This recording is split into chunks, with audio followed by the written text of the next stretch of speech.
किसी एक कारकुन की तरफ अख भी उठाई, ला इलाहा इल्लल्लाह मुहम्मद रसूलुल्लाह अखा नोच के कट देंगे। अलर्ट पाकिस्तान के नाजरीन को अस्सलाम वालेकुम।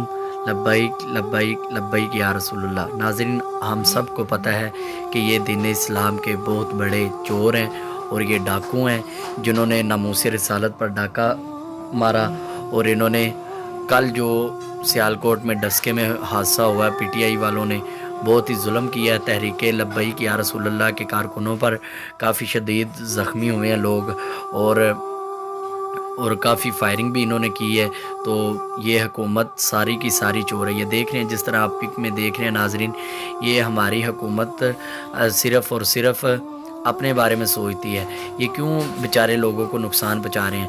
मैं आपको वीडियो दिखाता हूं। एक मर्द मुजाहिद ने इनको ललकार दिया है और मेरे पास दूसरी वीडियो भी एक पड़ी है जिसमें तो इंशाअल्लाह अल्हम्दुलिल्लाह तहरीक लब्बैक या रसूलुल्लाह के कारकुन डटे हुए हैं। उन्हें कोई फ़र्क नहीं पड़ता, चाहे ये जितना मर्ज़ी हंगामा करें या जितनी मर्ज़ी धमकियाँ वगैरह दें, कुछ करें अपनी तरफ से। इंशाल्लाह तहरीक लब्बैक वाले पीछे हटने वाले नहीं हैं। अब तो अल्लाह के हुक्म से इंशाल्लाह अब की बार इंशाल्लाह हुकूमत आएगी तो तहरीक लब्बैक या रसूलुल्लाह की आएगी।